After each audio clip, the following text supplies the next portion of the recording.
أرسله بالحق بشيرا ونذيرا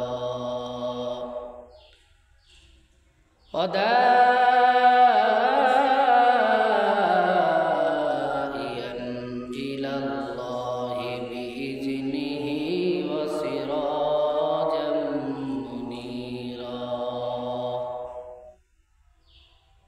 أما بعد فأعوذ بالله من الشيطان الرجيم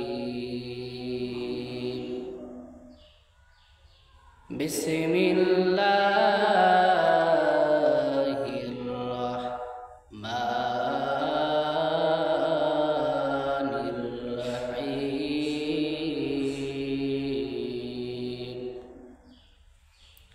يا أيها الذين آمنوا كلوا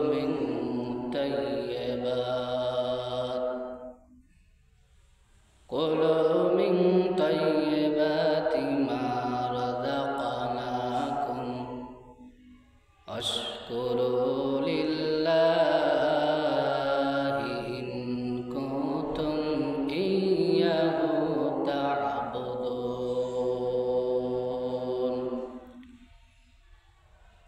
قال النبي صلى الله عليه وسلم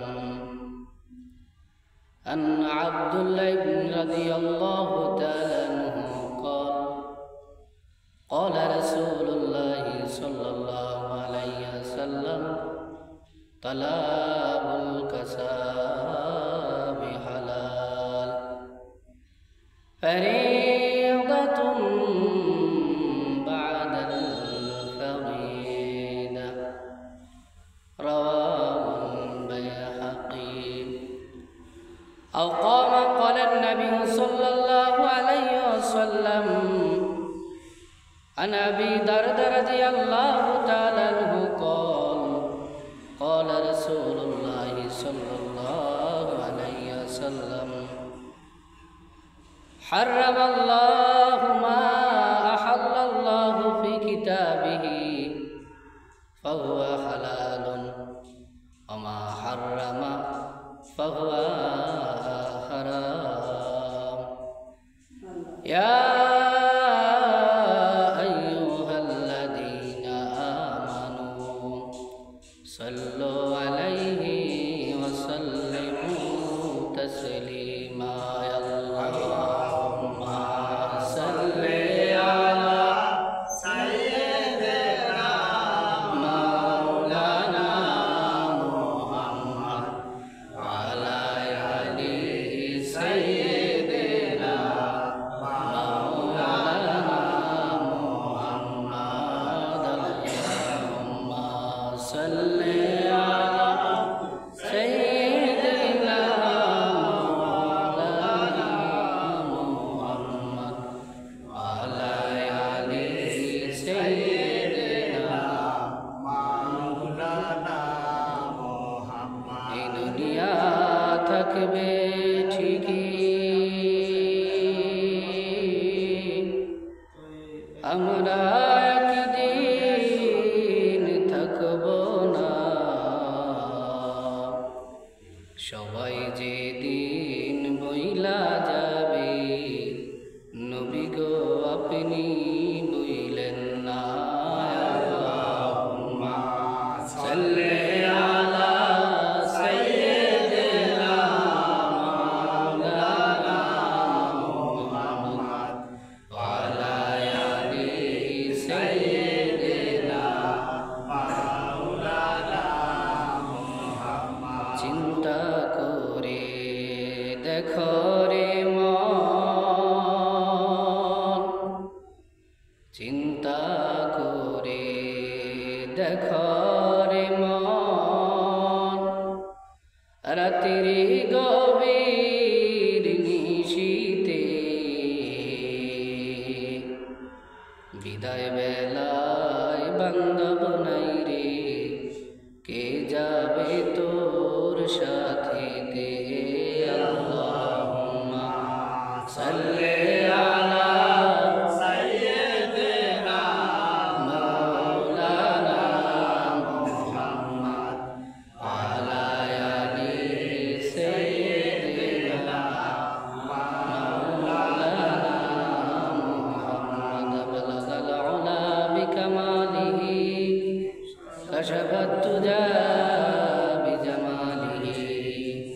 حسنة جميع خصاله صلوا عليه وآله سلم يا كالمبارك صلوا على صدر الأمين مصطفى ما جاء إلا رحمة للعالمين সম্মানিত মুআজ্জিজ দিগার উলামায়ে কেরাম মুরব্বিয়ানে আযম আমার পিতার সমতুল্য মুরব্বিয়ানে কেরাম যে আল্লাহ পাকের অশেষ রহমতের বিনিময়ে অশেষ কৃপার বিনিময়ে আমরা দুনিয়ার বাগান জান্নাতের বাগান মসজিদ করে আসার তৌফিক দান করেছেন সে আল্লাহ পাকের দরবারে একবার শুকরিয়া জ্ঞাপন করি বলি আলহামদুলিল্লাহ। আল্লাহ পাকের ইচ্ছা ব্যতীত আমরা এখানে কেউ আসতে পারি না। আমরা এই মসজিদে আসার আগেই আল্লাহ তাআলা একটা লিস্ট আমাদের তৈরি করে দিয়েছেন, অমুক ব্যক্তি আগে আসবে, সুবহানাল্লাহ, অমুক ব্যক্তি তারপর অমুক ব্যক্তি তারপর অমুক ব্যক্তি তারপর অমুক ব্যক্তি তারপর, এইভাবে সর্বশেষ যে ব্যক্তি আসবে তারও আল্লাহ তাআলা একটা লিস্ট তৈরি করে রেখেছেন, সুবহানাল্লাহ। তো এই সকল বান্দার ভিতরে আমরা তো সবাই বান্দা মানুষ, তবে আমাদের যে একটা সম্মান, একটা গ্রেড, এই গ্রেডটা কিন্তু আল্লাহর দরবারে সবার এক না। সবার দরবারে কি? আল্লাহর দরবারে সবার গ্রেডটা এক না। যে নামাজকে প্রাধান্য দিয়ে গুরুত্ব সহকারে, জুমার নামাজকে প্রাধান্য দিয়ে গুরুত্ব সহকারে মসজিদে আগে বাজে আসবে, হাদিস শরীফে আল্লাহ রাসূল ফরমান, আল্লাহ পাক রব্বুল আলামিন প্রথমে যে ব্যক্তি আসবে তার আমলনামায় একটা ওট কোরবানির সওয়াব তার লিখে দেওয়া হবে, সুবহানাল্লাহ। কোনো কাজ করলাম না, টাকা খরচ করলাম না, অথচ শুধুমাত্র একটু আগে আসলেই এই সওয়াবের অধিকারী আমরা সহজেই হতে পারি, সুবহানাল্লাহ। একদম সহজ, জান্নাতে যাওয়ার ব্যাপারটা একদম কি সহজ, যদি আমরা সহজ করে নিতে পারি। কারণ এই দুনিয়ার বুকে আমি যদি সুখে থাকি এরপরও আমার দিনটা কাইটা যাইব, দুঃখে থাকি এরপরেও দিনটা কি কাইটা যাইব। আজকে যে রাতটা গেল, পৃথিবীর বুকে অসংখ্য মানুষ আছে হসপিটালে দৌড়াদৌড়ি করছে, তাদের জন্য রাতটা কি কাইটা গেছে। আবার আমরা যারা ঘুমাইছি তাদের জন্য রাতটা কি কাইটা গেছে। এরকম না যে হসপিটালে দৌড়াইছি তার জন্য রাতটা আটকে রয়েছে, আর যে সুখে ঘুমাইছি তার জন্য রাতটা চলে গেছে। ব্যাপারটা কিন্তু এরকম না, যে সুখে ছিল তারও রাতটা গেছে, যে দুঃখে ছিল তারও রাতটা চলে গেছে। আমরা যে এই যে দুনিয়ার বুকে চলাফেরা করতেছি, হাঁটতেছি, খেয়াল খুশি মতো চলতেছি, এই চলার ভিতরেও আমার দিন চলে যাইতেছে। আমার হায়াতের জিন্দিগি যে একটা দৈর্ঘ্য আছে, একটা পরিসীমা আছে, যত বছর আমি বাঁচবো এই বাঁচার পরিসীমা কিন্তু চলে যাচ্ছে। এবার আমি নামাজ পড়ি আর না পড়ি, সময় কি তার আপন গতিতে চলে যাচ্ছে। এই জন্যই কবি বলেছেন যে সময় এবং স্রোত কখনো আটকানো সম্ভব না। সময়ের গুরুত্ব দিতে গিয়ে এটা বলেছে। তো প্রকৃত মানুষ, প্রকৃত জ্ঞানী তারাই যারা আল্লাহর প্রেমে তার জীবনটাকে বিলিয়ে দিয়েছেন, সুবহানাল্লাহ। কারণ এই দুনিয়াটা হচ্ছে, আল্লাহ রাসূল সাল্লাল্লাহু আলাইহি সাল্লাম বলেছেন, এই দুনিয়াটা হচ্ছে মুমিনের জন্য আদ-দুনিয়া সিজ্জুম মিনাল মুমিনিন ওয়া জান্নাতুম মিনাল কাফিরিন। দুনিয়াটা মুমিনদের জন্য জেলখানা, মুমিনরা যা ইচ্ছা তাই করতে পারবো না, মুমিনরা যা ইচ্ছা তাই করতে পারবো না। জেলখানার ভিতরে যেমন অপরাধী বা যাকে জেলখানায় বন্দি করা হয় সে যা ইচ্ছা তা করতে পারে না, তার ইচ্ছে করে যে আমি একটু খোলামেলা হাঁটি, অমুকের সাথে কথা বলে একটু বাইরে চলাফেরা করি, খেয়াল খুশি মতো খাই, কিন্তু জেলখানার ভিতরে থাকার কারণে তার মন খুশি মতো কিছু করতে পারে না, কিছু করতে পারে না। এই জন্য মুমিন এখানে চাইলেই সব কিছু করতে পারবে না, হারামের কাছাকাছি যেতে পারবে না। এই জন্য আল্লাহ রাসূল বলছেন এই দুনিয়াটা হচ্ছে মুমিনদের জন্য জেলখানা আর কাফেরদের জন্য জান্নাত। ও জান্নাতুম মিনাল কাফিরিন, কাফেরদের জন্য এই দুনিয়াটা জান্নাত। কারণ কাফেররা যা ইচ্ছাই এই দুনিয়ার মুখে সবই করতে পারে, তার মুখের কোনো লিমিট নাই, কাজের কোনো লিমিট নাই, তার চলার কোনো লিমিট নাই, খেয়াল খুশি মতো জীবন পার করে দিচ্ছে। এদিক দিয়ে যে কবর আবার সামনে চলে আসছে তার কোনো খেয়াল নাই। এই জন্য আমি মাঝে মাঝে চিন্তা করি যে প্রকৃত জ্ঞানী ওরাই যারা পরকাল কেন্দ্রিক চিন্তা ভাবনা করে। তা আমাদের এই কম সময়ের ভিতরে আল্লাহর ইবাদত করতে হবে। আল্লাহর শুকরিয়া আদায় আমরা কোনোভাবেই করে শেষ করতে পারবো না। সুবহানাল্লাহ।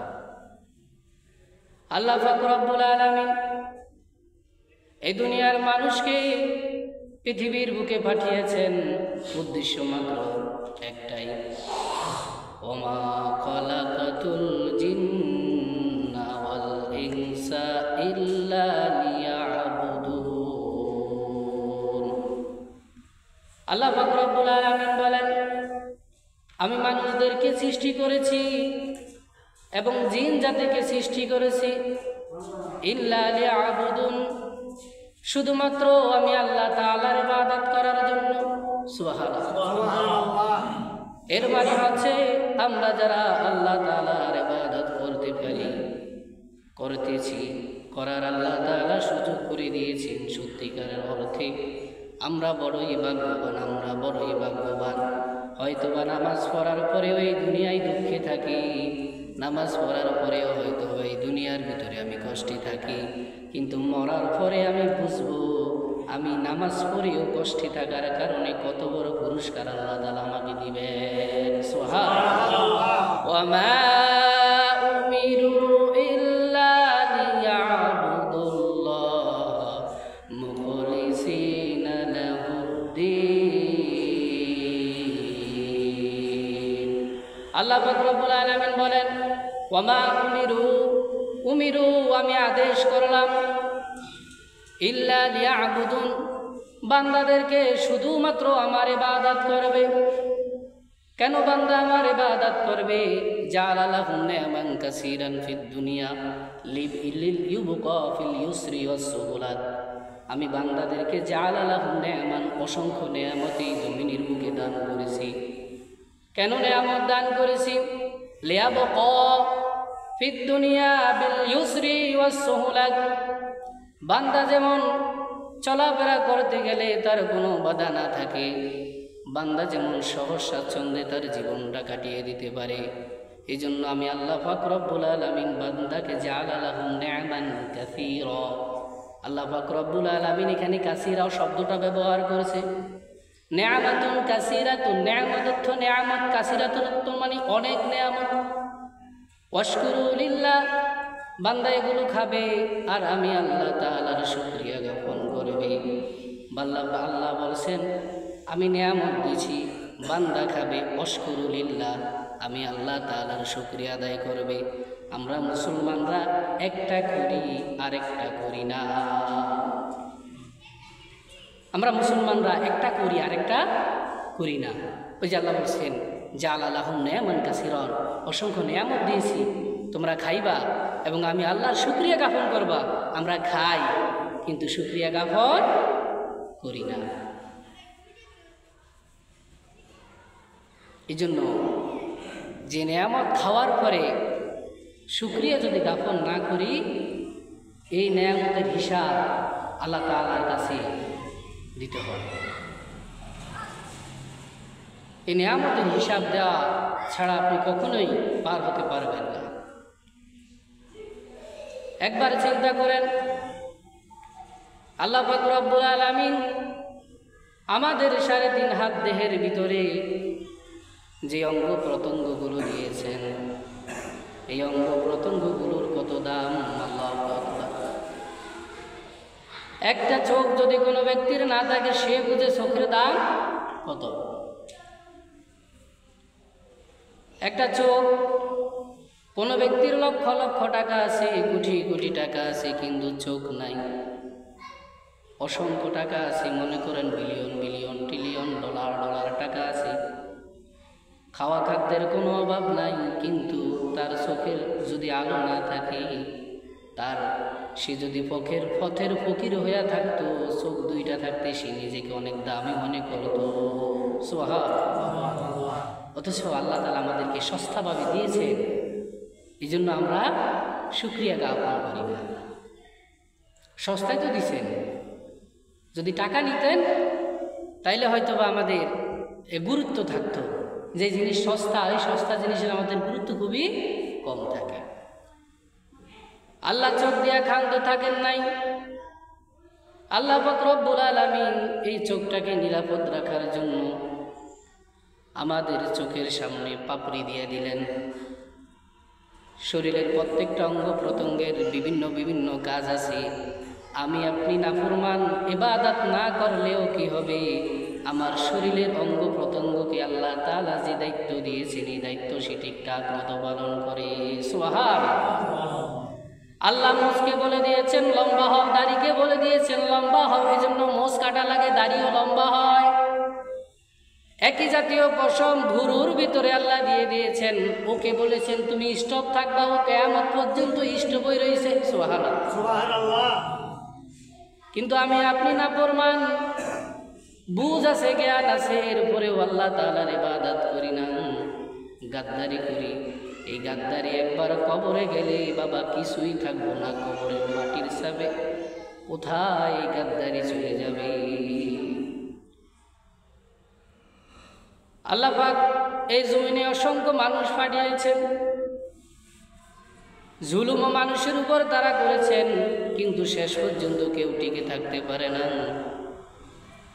আবার অসংখ্য মানুষ পাঠিয়েছেন যারা মানুষের সাথে ভালো ব্যবহার করেছে, এরাও জমিনের বুকে থাকে নাই, সবারই চলে যাইতে হচ্ছে।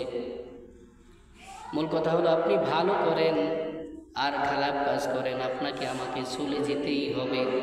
চলে যেহেতু যেতেই হবে, জ্ঞানীদের কাজ হচ্ছে ওই জায়গার কি নিয়ে যাইতে পারি এই চিন্তা ভাবনা করে জীবন পরিচালনা করা। এই চিন্তা ভাবনা করে আমাদের জীবন পরিচালনা করাটা হচ্ছে কি জ্ঞানীদের কাজ।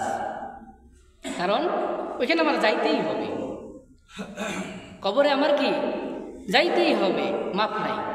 আইনামা তাকুনু লিমান ইউদরিকুমুল মাউতা ওয়ালাউ কুনতুম ফি বুরুজিম মুশাইয়াদা।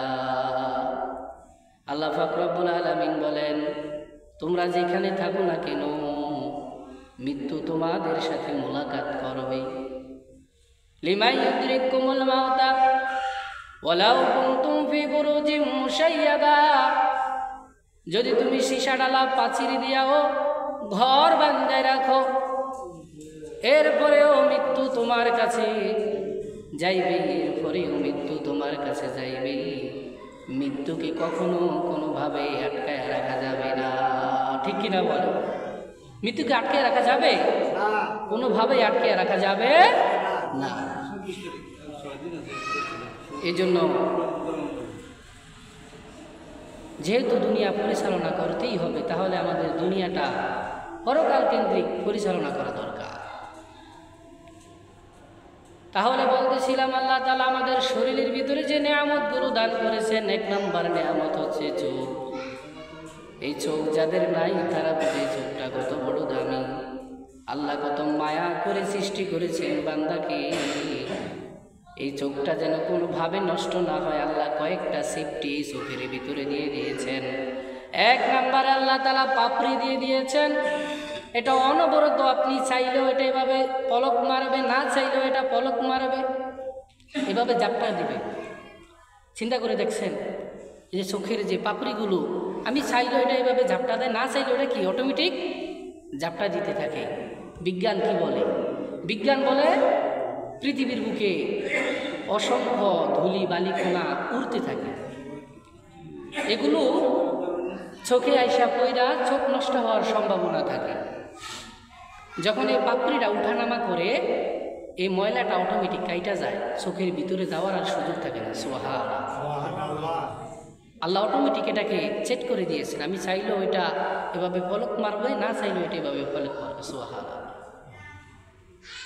একটা মুখ দিয়ে দিয়েছেন, কিভাবে আল্লাহ সেট আপটা করেছেন, আল্লাহু আকবার। শুধুমাত্র যদি এই 3.5 হাত বডি নিয়ে চিন্তা করি, তাহলে আমরা আল্লাহর ইবাদত করতে বাধ্য থাকতে হবে। তো আল্লাহর ইবাদত করতে হবে যেন কবুল হয়। কবুল হওয়ার জন্য হালাল হারাম আমাদেরকে বেঁচে চলতে হবে। এই জন্য আল্লাহ পাক রব্বুল আলামিন বলেন যে হালাল খাবার তোমরা গ্রহণ করো, হালাল খাবার গ্রহণ করো এবং আমি আল্লাহ তাআলার ইবাদত করো। আমি আল্লাহ পাক রব্বুল আলামিন হালাল খাবার গ্রহণ করলে এবং মানুষের হকগুলো ঠিকঠাক মতো আদায় করলে, নামাজের ভিতরে সামান্য ভুল ত্রুটি হলেও আমি আল্লাহ তাআলা এটা মঞ্জুর করে দিব। সুবহানাল্লাহ। শর্ত হচ্ছে আমার শরীরের পোশাকটা হালাল হতে হবে। আমি যে খাবারটা খাই এই খাদ্যটা কি হতে হবে? হালাল হতে হবে। এই জন্য রাসূল সাল্লাল্লাহু আলাইহি ওয়াসাল্লাম বলেন, তালাবুল কাসাবি হালালুন ফারিদাতুন বা'দাল ফারিদা। হালাল খাবার অন্বেষণ করা, হালাল খাবার তালাশ করা ফরজের উপরেও ফরজ। সুবহানাল্লাহ। ফরজের উপরেও ফরজ। ফারিদাতুন বা'দাল ফারিদা। কেন ফরজের উপর ফরজ বলা হয়েছে? আমি যদি হালাল খাবার না খাই, হালাল খাবার যদি না খাই, তাহলে হারাম খাবার খায়া মসজিদে এসে নামাজ পড়লেই নামাজ হবে? কোনোভাবেই নামাজ হবে না। আল্লাহ রাসূল সাল্লাল্লাহু আলাইহি ওয়াসাল্লাম বলেন, কোন ব্যক্তি যদি শস্য পরিমাণ একটা দ্বারাও হারাম খায়, সে বাংলাদেশে না কাবা ঘরের সামনে গিয়ে মাথা ঠেকায় ইবাদত করলে ওই ইবাদত কবুল হবে না। ওই ইবাদত কবুল হবে না। এজন্য ইবাদত কবুল হওয়ার পূর্ব শর্ত হচ্ছে হালাল খাবার গ্রহণ করা। আল্লাহ পাক রব্বুল আলামিন যেই সকল খাদ্যকে হারাম করে দিয়েছেন, সেই খাদ্যের বিনিময়ে পরিবর্তে আল্লাহ তাআলা আবার হালালের ব্যবস্থা করে দিয়েছেন। সুবহানাল্লাহ। যে সকল বিষয়গুলো আল্লাহ তাআলা হারাম করে দিয়েছেন, পরিবর্তে আল্লাহ তাআলা আরও একাধিক বিষয়তে আল্লাহ তাআলা হালালও করে দিয়েছেন। বান্দা যদি হারামটা না খায়া থাকতে পারে, হালালটা খায়া যেন আল্লাহর শুকরিয়া আদায় করে। যেমন মদ খাওয়া হারাম। মদ খাওয়া কি হারাম? মদের সাথে 10 শ্রেণীর ব্যক্তি রাসূল সাল্লাল্লাহু আলাইহি সাল্লাম বলছেন জাহান্নামে যাইবে। পরিবর্তে গরুর দুধ খাওয়া হালাল, মধু খাওয়া হালাল। তাহলে যে বিষয়টা আল্লাহ তাআলা হারাম করেছেন তার পরিবর্তে কি হালালের ব্যবস্থা করে দিয়েছেন। সুবহানাল্লাহ। এরপরেও বান্দা কিভাবে আমরা আল্লাহর ইবাদত না করি? এরকম যদি হইতো যে হারাম ছাড়া আর কোনো উপায় নাই, হারামটা খাওয়া ছাড়া আমার কি নাই, আর কোনো উপায় নাই, বিকল্প পথ নাই, তাইলে আমি হারামটা খাইলে একটা মনের বুঝ দেওয়া যাইত। কিন্তু আমার পথ অনেক খোলা, অনেক পথ কি খোলা, বিকল্প পদ্ধতি আছে, বিকল্প পথ আছে, তাহলে আমি কেন হারামের কাছে যাব? আল্লাহ রাসূল বলেন, কোন ব্যক্তি যদি 1 জাররা পরিমাণ হারাম খাদ্য গ্রহণ করে 40 দিন যাবৎ পর্যন্ত তার ইবাদত আল্লাহ তাআলার কাছে দরবারে কবুল হবে না। নাউযুবিল্লাহ। বিজ্ঞান এটা নিয়ে রিসার্চ করে দেখলো, কেন রাসূল হারাম খাবারের ব্যাপারে এতটা কঠোর পদক্ষেপ নিলেন? 40 দিন, একদিন হারাম খাইলে 40 দিন নামাজ কবুল হবে না, কেন 40 দিনের কথা বললেন? বিজ্ঞান রিসার্চ করে দেখলো, আমরা যে খাবার খাই, খাবার খাওয়ার পরে এই খাবার থেকে শরীরের ভিতরে যে রক্ত উৎপন্ন হয়, এই রক্তগুলো উৎপন্ন হওয়ার পর 40 দিন পর্যন্ত থাকে। সুবহানাল্লাহ। একটা খাবার খাওয়ার পরে এই খাবার থেকে যে রক্তটা উৎপন্ন হয় এটা কতদিন থাকে? 40 দিন। এই জন্য রাসূল বলেছেন আপনি একবার হারাম খাইলে 40 দিন পর্যন্ত আল্লাহ তাআলা আপনার ইবাদত কবুল করবেন। হারামের ভিতরে আরেকটা আছে আমাদের সমাজে গান বাজনা, এটা কিন্তু কি হারাম। আল্লাহ পাক রব্বুল আলামিন বলেন ওয়ামিনান নাসি মান ইয়াশতারি লাহওয়াল হাদিসি লিয়ুযিলা সাবিলিল্লাহ। ওয়ামিনান নাসি মান ইয়াশতারি, কোন ব্যক্তি যদি গান ক্রয় করে, লাহওয়াল হাদিস বেহুদা কথাবার্তা ক্রয় করে, এমনকি গান বাজনা শুনে, লিয়ুযিল্লা সাবিলিল্লাহ, গান শোনার কারণে ওই ব্যক্তি আল্লাহ তাআলার পথ থেকে ধীরে ধীরে সরে যায়। নাউযুবিল্লাহ। আল্লাহ রাসূল সাল্লাল্লাহু আলাইহি ওয়াসাল্লাম বলেন কোন ব্যক্তি যদি গান শুনে, ইস্তিমাউল মালাহিয়া মাসিয়াতুন, কোন ব্যক্তি যদি গান শুনে, মাসিয়াতুন তাহলে সে গুনাহের কাজ করবে। ওয়াল জুলুসু আলাইহা ফিসকুন, কেউ যদি গানের মজলিসের ভিতরে বসে তাহলে সে পাশে কি করবে। ও তালাজ্জুজু আলাইহা কলবুন, এবং অন্তর দিয়া গান শুনে শুনে যদি তা উপলব্ধি করে, ফাহুয়া কুফরুন, সে কুফরি করলো। নাউযুবিল্লাহ। তাহলে হারামের আজকে আমার আলোচনার বিষয় হচ্ছে হালাল এবং হারাম। হারাম যে বিষয় আছে তার বিকল্প পদ্ধতি কি আছে? তাহলে গান হচ্ছে কি হারাম। গানের ভিতরে এমন কিছু কথা আছে যেগুলো শিরকের পর্যায়ে চলে যায়, যেগুলো শিরকের পর্যায়ে চলে যায়। আর শিরকের গুনাহ কিন্তু আল্লাহ মাফ করেন না। শিরক মানে আল্লাহর সাথে অংশীদার করা, আল্লাহ ছাড়া অন্য কাউকে প্রভু মানা, বিপদে আপদে আল্লাহ ছাড়া অন্য কাউকে চাওয়া, আশা করা। আর শিরকু লাজুলমুন আযীম, ইন্না শিরকা লাজুলমুন আযীম, শিরক হচ্ছে বড় জুলুম। তো কিছু গান আছে শিরকের পর্যায়ে চলে যায়। যেমন গানের কথাগুলো যদি এমন হয় যে আমার মরণের সময় আমি নবী রাসূলকে চাই না, মানে আমি অমুক বন্ধুকে চাই, অমুক প্রিয় তোমাকে চাই, বা বন্ধু তোমাকে চাই। মরণকালে যদি এই ধরনের গান যারা বলবে যে আমার মরণকালে অমুককে চাই, তাহলে কি দাঁড়ায়? যে মরণ সময় সে রাসূলের দেখাও চায় না। কালিমা যে নসিব হোক সে এটাও কি চায় না।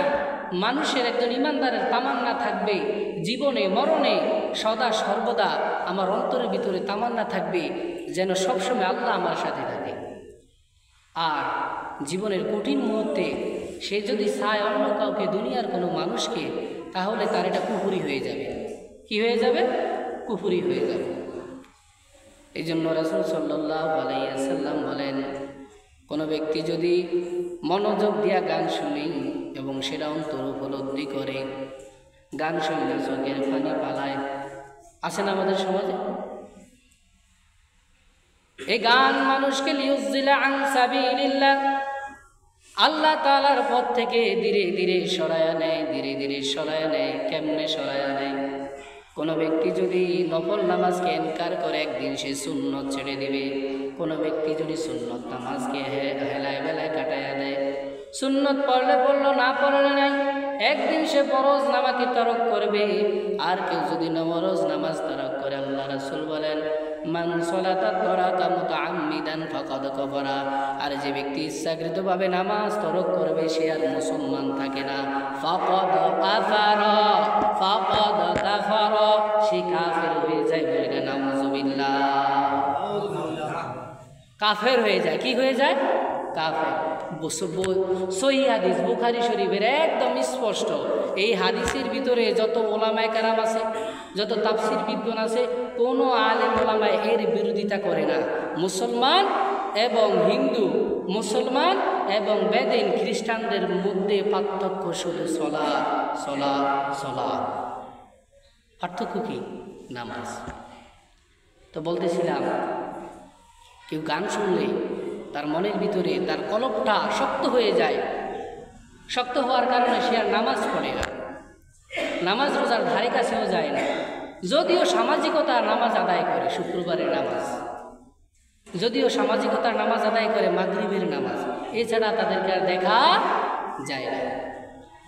এই ধরনের মুসল্লিদেরকে আল্লাহ রাসূল আল্লাহ পাক রব্বুল আলামিন বলেন ফাওয়াইলুল লিল মুসাল্লিন, এরা হলো ধ্বংসাত্মক মুসল্লি, নামাজ পড়েও জাহান্নামের ভিতরে যাবে। ওয়াইল নামে একটা জাহান্নাম আছে, এই জাহান্নামের ভিতরে যাবে। এরা কারা? আল্লাযীনা হুম আন সালাতিহিম সাহুন, আল্লাযীনা হুম যারা সালাতিহিম নামাজের ব্যাপারে সাহুন, সাহুন শব্দের অর্থ উদাসীন, নামাজের ব্যাপারে উদাসীন, কোনো খোঁজ খবর রাখে না। ফজরের সময় হইল বেটকায় ঘুমাইয়া রয়েছে, জোহরের সময় হইল বেটকায় ঘুমাইয়া রয়েছে, আসরের সময় হইল খেলাধুলায় ব্যস্ত, মাগরিবের সময় হইল একটু টুকিটাকি উপস্থিত প্রেজেন্ট হওয়ার জন্য মসজিদে আসে, এসার সময় আবার বেটকায় রয়েছে। এই ভ্যাটকানের জন্য আল্লাহ আপনাকে দুনিয়ার বুকে পাঠায় না। উদ্দেশ্য একটাই, ওমা খালাকতুল জিন্না ওয়াল ইনসা ইল্লা লিয়াবুদুন, আমি বান্দাকে পাঠিয়েছি শুধুমাত্র আমি আল্লাহর ইবাদত করার জন্য। মুসলমান হইয়া কবরে যাইবে এত সহজ না। ওয়ালা তামুতুন্না ইল্লা ওয়া আনতুম মুসলিমুন, আল্লাহ বলছেন মুসলমান না হইয়া কবরে যাইও না। আল্লাহ কি বলছেন? মুসলমান না হইয়া কবরে যাইও না। তার মানে আমি মুসলমানের ঘরে জন্ম হইয়া মুসলমান হতে পারি না। মুসলমানের ঘরে জন্ম নিলেই মুসলমান হওয়া গেলে আল্লাহ তাআলা ওয়ালা তামুতুন্না ইল্লা ওয়া আনতুম মুসলিমুন এই আয়াত কোরআনে নাজিল করতেন, আয়াত কোরআনে নাজিল করতেন না। আমাদের মসজিদ শূন্য, নামাজের ভিতরে মানুষ হয় না। অন্যান্য এলাকার যদি মেহমানও আসে এ দলে তারা সিসি করে দিয়ে এত বড় মসজিদ করছে, মানুষকে এত বড় মসজিদ করছে মানুষকে। মসজিদ সংস্কার হচ্ছে আমাদের সমাজের, শুধু আমাদের সমাজ না, গোটা পৃথিবীর বুকে মসজিদগুলো সংস্কার হচ্ছে, দালান কোটা হচ্ছে। কিন্তু মসজিদের যে আসল মাল, আসল সামানা, এই সামানা নাই। মসজিদের যে আসল সম্পদ মুসল্লি, এই মুসল্লি নাই। এই জন্য আমাদের মসজিদ সংস্কারের আগে মুসল্লি সংস্কার করা প্রয়োজন। মসজিদকে উন্নতি করার আগে মুসল্লি উন্নতি করা প্রয়োজন। আল্লাহ রাসূল বললেন, আল্লাহ পাক রব্বুল আলামিন সূরাতুল মাউনের ভিতরে বলেন আল্লাযীনা হুম ইউরাউন, একদল লোক আছে এরা মানুষদেরকে দেখানোর জন্য নামাজ পড়বে। বাড়িতে মেহমান আসছে, হায় হায় আত্মীয় স্বজন আসছে, এখন যদি মসজিদে না যাই তাহলে আমাকে বেনামাজি বলবে, যাই তার সাথে গিয়ে নামাজ পড়ি। মেহমান বাড়ি থেকে চইলা গেলে আর কোনো খবর থাকে না, আছে না নাই? আছে না নাই? আবার জামাই সাইজা আইছে শ্বশুর বাড়িতে, আমি ঘরে কিভাবে বসে থাকি, সবাই নামাজে গেছে, এখন আমি নামাজে বসে থাকলে বলবে না জামাই আমার বেনামাজি। এই সম্মানটাকে বাঁচানোর জন্য একটু নামাজে যাই। তাহলে সে নামাজে আসলো আল্লাহকে খুশি করার জন্য নাকি দুনিয়ার মানুষকে খুশি করার জন্য? দুনিয়ার মানুষকে খুশি করার জন্য। সামাজিক নামাজ পড়ি আমরা আমলি নামাজ আদায় করি না। আমলি নামাজ আদায় করতে হবে। আমলি নামাজ যখন আদায় করতে পারবেন তখন দেখবেন নামাজ আপনি যতভাবে ইচ্ছা হোক না কেন ছাড়তে পারবেন, একদম সহজে ছাড়তে পারবেন না। আজান হবে অটোমেটিক আপনার কলিজা অন্তর কলব মসজিদের দিকে টান দিবে, যদি আপনার ঈমান মজবুত থাকে। নিজেকে নিজে প্রশ্ন করুন যে ঈমান কোন পর্যায়ে আছে। মুসলমান মুসলমান মুসলমান, গরু খাওয়ার মুসলমান, গরু খাওয়ার মুসলমান আমরা। আজান হচ্ছে আজান হচ্ছে আজান হচ্ছে, খাতা কম্বল কমতে ঘুমাই। আমাদের যে বলার দায়িত্ব, এই বলার যে দায়িত্ব, এই দায়িত্ব আমরা পালন করে যাচ্ছি। বাল্লিগু আন্নী ওয়ালাউ আয়া। আল্লাহ রাসূল বলেন আমার পক্ষ হইতে একটা বাণী যদি হয়, একটা বাণী যদি হয় তুমি মানুষের কানে কানে পৌঁছায়া দাও। আল্লাহু ইয়াহদি মান ইয়াশাউ, আল্লাহ যাকে ইচ্ছা তাকে হেদায়েত দান করবে। হেদায়েতের দায়িত্ব মন লাগো না, হেদায়েতের দায়িত্ব মন লাগো না। মোল্লাকে হেদায়েতের দায়িত্ব হলে নবীজি যতজনকে দাওয়াত দিয়ে সবাই দাওয়াত কবুল করবে। আল্লাহুম্মা ইয়া দাশাউ, আল্লাহ যাকে ইচ্ছা তাকে হেদায়েত দিবেন। হেদায়েতের দায়িত্ব কার হাতে? আল্লাহর। আপনি মানেন না মানেন এটা আপনার ব্যাপার, আপনার কানে পৌঁছিয়ে দেওয়ার দায়িত্ব আমাদের। আল্লাহর কসম, আল্লাহি বিয়াদি নাফসি, আল্লাহি বিয়াদি নাফসি, আল্লাহি বিয়াদি নাফসি, যে আল্লাহর হাতে আমার জীবন মরণ, সে আল্লাহর কসম করে বলি, কিতাব যতটুকু পড়ছি এতটুকু পইরা বুঝছি, বেনামাজি হইয়া গেলে কবরে গেলে আপনি কাফের হইয়া ছাড়া কবরে যাইতে পারবেন না, ইমানদার হইয়া কবরে যাইতে পারবেন না। কারণ মুসলমান এবং কাফেরদের মধ্যে পার্থক্য, বাইনাল ফারকা মুসলিমু ও কাফিরুন as-সালাত as-সালাত as-সালাত। মুসলমান এবং কাফেরদের ভিতরে শুধুমাত্র পার্থক্য নামাজ। মুসলমানেরও দাড়ি রাখে, আজকাল হিন্দুরও দাড়ি রাখে। মুসলমানরা লম্বা জামা গায়ে, ওই সৌদি আরব যারা বিধর্মী আছে এরাও লম্বা জামা গায়ে। কোনো পার্থক্য আছে? নাই। পার্থক্য শুধু মসজিদে যাওয়া, নামাজ নিয়ে। তবে চালু কতগুলো কথা বললাম, সময় আমাদের শেষ হয়ে গেছে। যদি অন্তরের ভিতরে একটু টান লেগে থাকে যে আমার ইবাদত করা প্রয়োজন, অনেক সময় তো কাটাইয়া দিছি। আমরা জানাজায় যাচ্ছি, জানাজার ভিতরে কতগুলো শিক্ষা নেওয়া আমাদের প্রয়োজন, যে ওনাকে আমি জানা দিয়ে আসছি, আমাকে এইভাবে যাইতে হবে। এটা হচ্ছে জানাজার শিক্ষা। অথচ আমরা ওই জানাজা যাই আবার হাসি তামাশা করি। আল্লাহ রাসূল বলছেন কয়েকটা জায়গা আছে সেখানে হাসি তামাশা করলে গুনাহ হয়। মসজিদ, জানাজার ভিতরে হাসি তামাশা করলে কি হয়? গুনাহ হয়। মসজিদের ভিতরে অনর্থক কথা বললে গুনাহ হয়। এই জন্য জানাজার ভিতর থেকে শিক্ষা নেবেন। ও চলে গেছে, ওর জীবনের পরিসীমা এখানে শেষ। ও কবরে গেলে চিৎকার করতে করতে করতে করতে যদি কবরটা ফাটাইয়া ফেলায়, এরপরে আল্লাহ তাআলা তারা দুনিয়াতে আবার ফাটাইব না। একবার কবরে যদি যাইতেন তাহলে বুঝতেন। আবার ফিরে আসা যদি সুযোগ থাকতো, এই সিস্টেমটা যদি আল্লাহ তাআলা রাখতেন যে একবার কবরে যাওয়ার পরে আবার আইসা দুনিয়াতে ঘুরা ইমানদার হয়ে যাওয়ার সুযোগ থাকবে, তাইলে দেখতেন একবার যে মরছে হ্যাঁ যদি আবার আইতো, সে কখনো কখনো কখনো নামাজ তরক করতো না, আল্লাহর একটা বিধানকে অমান্য করতো না। এই জন্য বলি বাপ ভাই, যুবক ভাই আমার, মুরব্বী বাপ আমার, সময় আছে এখনো। আপনি একবার তওবা করেন। আল্লাহ হচ্ছে আল্লাহু গফুরুর রহিম, রহমতের সাগর, দয়ার সাগর, রহমতের সাগর, দয়ার সাগর। আর মায়ের কত দয়া, মায়ের চাইতো লক্ষ কোটি কোটি কোটি গুণ দয়া আমার আল্লাহ সুবহানাল্লাহ।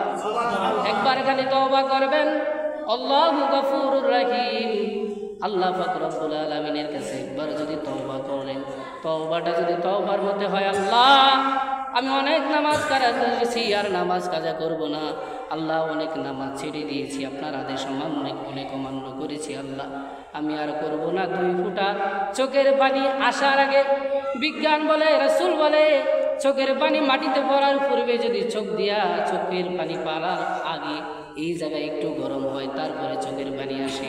আল্লাহ রাসূল বলেন পানি মাটিতে পড়া লাগবে না, চোখেও পানি আসা লাগবে না। আল্লাহর কাছে অনুশোচনা করার পর শুধু যদি এই জায়গায় একটু গরম হয়, আমার আল্লাহ তাআলার সাথে সাথে ওই বান্দার জীবনের গুনাহগুলো মাফ করে দেন। সুবহানাল্লাহ। মূসা আলাইহিস সালাম বলেন, আল্লাহ আমি এত বছর দাওয়াত করলাম, একটা বান্দাও আপনার নামাজ আদায় করে না, দুনিয়াটারে উল্টাইয়া দেন। দুনিয়াটারে কি করে দেন? উল্টাইয়া দেন। আল্লাহ পাক রব্বুল আলামিন বললেন, মূসা তুমি কি আমার এই বান্দাকে খাওয়াও? না আল্লাহ আমি খাওয়াই না। তুমি কি আমার বান্দাকে ফরাও? না আল্লাহ আমি ফরাই না। তাইলে তুমি কেমনি বলো আমি আমার বান্দাকে উল্টাইয়া ফেলাই দিতাম, জমিনটারে উল্টাইয়া ফেলাই দিতাম। এমন আছে বান্দা ফজরের সময় গুনাহ করেছে, জোহরের নামাজে আইসা আবার তওবা করতে পারে। সুবহানাল্লাহ। ফাযকুরুনি আযকুরকুম ওয়াশকুরুলি ওয়ালা তাকফুরুন। আল্লাহ পাক রব্বুল আলামিন বলেন, ফাযকুরুনি, বান্দা তুমি আমাকে ডাকো, বান্দা তুমি আমাকে ডাকো, আযকুরকুম, আমি তোমার ডাকে সাড়া দিব। সুবহানাল্লাহ।